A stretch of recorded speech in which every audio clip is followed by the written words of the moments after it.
பரு, இந்த நாளுக்காக எவ்வளோ நாள் வெயிட் பண்ணோம். இப்ப எவனோ வந்து என்னென்னமோ பேசிட்டு இருக்கான். இவங்கெல்லாம் சொல்றது உண்மைதானா? Sorry Subbu, first time I love you forever. அப்பா, வரு, நான் சுப்புவை தவிர வேற யாரையும் கல்யாணம் பண்ணிக்க மாட்டேன். இதான் என்னோட கடைசி ஆசை. கடைசி ஆசைலாம் சொல்லக்கூடாதுமா. இப்படிலாம் பேசினா என் மனசு உடைஞ்சிரும். நீங்களாவது அவளுக்கு எடுத்து சொல்லுங்க மாமா, என்ன கல்யாணம் பண்ணிக்க சொல்லி. அவ சொல்றதுதான் சரி. அவ இஷ்டம் தான் ஏன் இஷ்டமும். இப்படி சொன்னா எப்படி மாமா? சின்ன வயசுல இருந்து வருதான் பொண்டாட்டின்னு என் பையன் நினைச்சுட்டு இருக்கான். அக்காக்கு வேற நான் சத்தியம் பண்ணி கொடுத்துருக்கேன். காலம் மாறிடுத்துடா.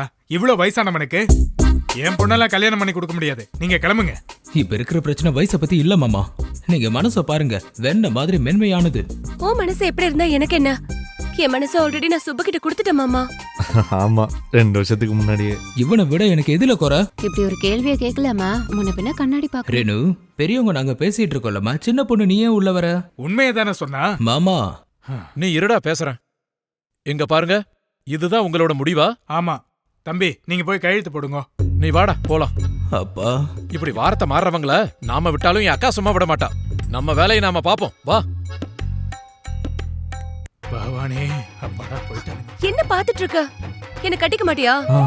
கட்டிப்பேன். இப்போ பிரச்சனையெல்லாம் போயிடுச்சுல்ல. இனி ஸ்லோ மோஷன்ல வேணாம், ஸ்பீடாவே போட்டுறேன். என்னத்த கையெழுத்துறா. நீ போடு